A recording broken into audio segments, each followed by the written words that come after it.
If we talk about the schedules in the Indian Constitution, we have 12 schedules. Okay, now let's have a look.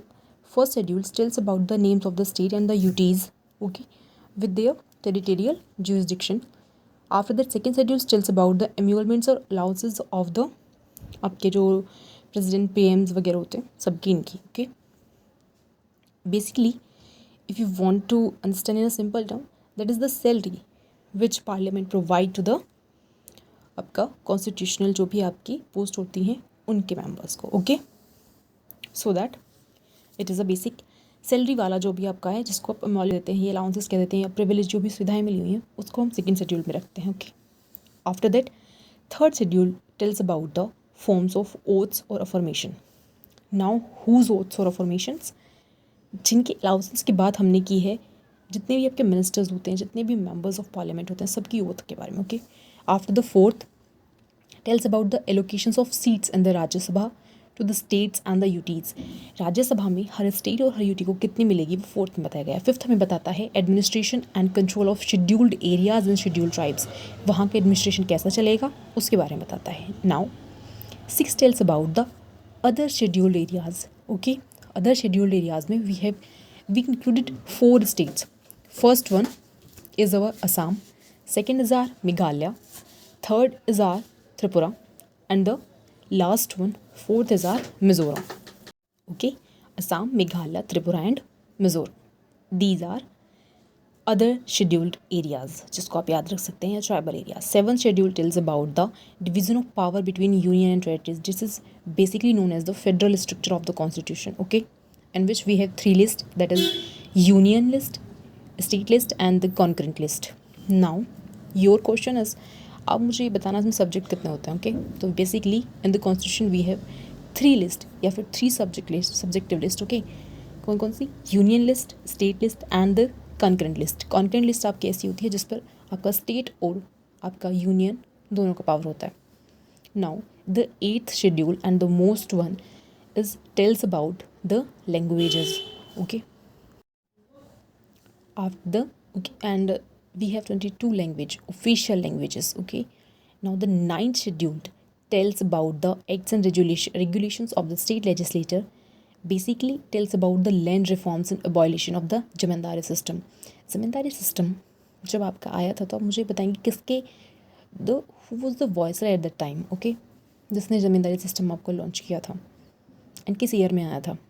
Now 10th schedule आपका कहता है provision related to disqualification. Basically it is known as the anti defection law. Okay, जब भी आपका कोई party member एक party में होकर दूसरी पार्टी में जाता है तो उसके लिए कुछ टर्म्स बनी होती हैं. ओके, कि कब इसकी मेंबरशिप ख़त्म कर दी जाएगी और कब नहीं. तो ये सब बातें जो लिखी गई हैं वो हमारे 10th शेड्यूल में आती हैं. ओके, और ये काफ़ी आपका पॉपुलर भी होता है. लाइक जब महाराष्ट्र में आपका केस हुआ था, जब सभी पार्टी मेंबर्स को इधर उधर कर देते हैं, तो वो बेसिकली हमारा 10th शेड्यूल के अंदर आता है कि अब जो न्यू गवर्नमेंट बनेंगी और उसमें जो दूसरी पार्टी के लोग आए हैं उनका क्या होगा. Okay, now 11th schedule tells about the panchayats. Okay, तो बेसिक सिंपल सा है. 12th tales about the municipalities. तो ये बेसिकली हमारे 12 आपके शेड्यूल्स हैं. नाउ वी सबको इनको एक ट्रिक के थ्रू देखते हैं. ओके, सो बेसिकली मैंने एक सेंटेंस लिखा है, tears of old PM. Okay, basically आपको एक ही लाइन याद करनी है, tears of old PM. Then आपको इसके एक एक लेटर को अलग अलग डिवाइड कर लेना. Okay, you have to divide the old 12 letters. और हमारे शेड्यूल्स कितने हैं? 12. और आप यहाँ पे देखेंगे जो भी आपका ये एक सेंटेंस लिखा गया है इसमें 12 लेटर आते हैं, तो आपको इनको अलग अलग लाइन में लिख लेना है. ठीक है, और इसमें हमें ये भी नहीं है कि हमको इस पर इतना ज़्यादा बहुत ज़्यादा ज़ोर डालने की ज़रूरत है कि हमारे ये याद रखना है. आप जस्ट एक बार गो थ्रू कीजिए, एक बार अपनी कॉपी में लिख के देखिए यहाँ से के बजाने के बाद, देन दैट्स डन. पेपर में अपने आप उसको बनाएंगे, अपने आप हो जाएगा. Okay, basically T tells about the territories. Okay, तो हमने फर्स्ट पढ़ा था जिसमें भी आपका names of the state and their territories आता है, या names of the union territories and their extent आता है. तो ये सब आपका आर्टिकल 1 to 4 में कवर्ड किया गया है और ये फर्स्ट शेड्यूल के अंदर आता है. Now E tells about the emoluments, allowances and privileges. And किसके प्रिविलेजेस आपके होते हैं? Like president, governors, speaker, okay, chairman, controller generals, these all जजेस of high court, supreme court, इन सब की. A tells about the affirmations, यानी कि जो भी आपकी ओथ्स ली जाती हैं, शपथ ली जाती हैं, उनके बारे में. ओके, तो बेसिकली आपका अफर्मेशंस आप या अफर्मेशन कह सकते हैं या ओथ्स कह सकते हैं. ठीक है, कुछ भी लिखा आ सकता है, तो आप दोनों वर्ड याद रखिए. ठीक है.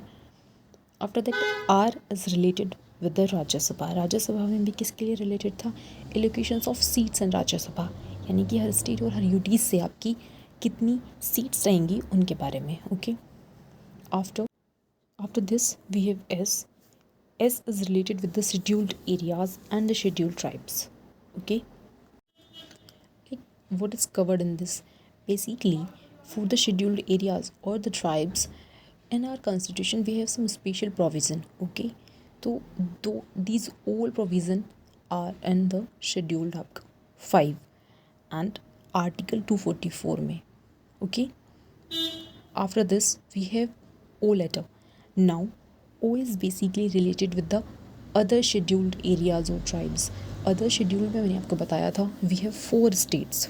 Okay, we have 4 states and the name for these 4 states are Assam. Okay, basically क्या था ये आपका अदर शेड्यूल्ड एरियाज या अदर शेड्यूल्ड ट्राइब्स, कुछ भी आप लिख सकते हैं. बेसिकली ये याद रखने के लिए कि हमारे सारे तो ऊपर कवर हो गए, बट कुछ स्पेशल जिनको इनसे ज़्यादा स्पेशल वो आपका प्रोविज़न बनाए गए हैं वो है हमारे Assam. After that Meghalaya, then Tripura and the Mizoram. Okay, these 4 states have some special provision और यानी कि इनका एडमिनिस्ट्रेशन भी आपका कुछ अलग बनाया जाता है. ठीक है, तो we have these 4 state and article आपका 244 एंड 275 में आपका ये मिलते हैं. After this in this we have the letter F. Okay, tiers हमने पूरा. So F tells about the federal structure of the Indian Constitution, and about federal structure we mean about that the 3 list with the union list, the state list and the concurrent list. concurrent list आपकी ऐसे list होती है जिसके आपका state भी control रखता है और यूनियन भी. ओके, और कुछ आपके सब्जेक्ट्स होते हैं जिसमें सिर्फ यूनियन की पकड़ होती है या फिर स्टेट की होती है. कॉन्करेंट में लिस्ट में आपके ऐसे सब्जेक्ट्स आते हैं जिनमें सबकी होती है. After that O is related with the official languages. Okay, and we have 22 languages. आपकी जब कॉन्स्टिट्यूशन बना स्टार्टिंग में आपकी 22 लैंग्वेजेस नहीं थी. Now the question is for you, how many language we have at the time when our constitution is enacted. Okay, now L is related with the land reforms. Now basically land reforms आपको पहले time पे क्या था कि ज़मींदारी system होता था. Okay, तो उस चीज़ को आपका ख़त्म करके आपका सबको अलग अलग उसमें बांट दिया गया. लाइक आपने सुना होगा चकबंदी वगैरह का. Okay, D is related with the defection law, basically anti defection law. Hindi में आप इसको कहते हैं दल बदल कानून. Okay, after that P is related with the panchayat and M is related with the municipalities. ये तो आपके सिंपल से हैं. तो बेसिकली यहाँ हम करते हैं ट्रिक की हेल्प से पूरे के पूरे 12 आपके शेड्यूल्ड कवर जस्ट पढ़ लेते हैं. टेरिटरीज़, एमोल्यूमेंट्स, अफॉर्मेशंस होता है, फिर सीट्स, आपका scheduled areas, other scheduled, federal structures. इसमें आप मुझे बताना इनमें कितने लिस्ट होते हैं. ऑफिशियल लैंग्वेजेस आपकी टोटल कितनी है ना, अब बताया. लैंड रिफॉर्म्स आपके, then anti defection law and panchayat and municipalities. तो these all 12 schedules are completed. Thank you.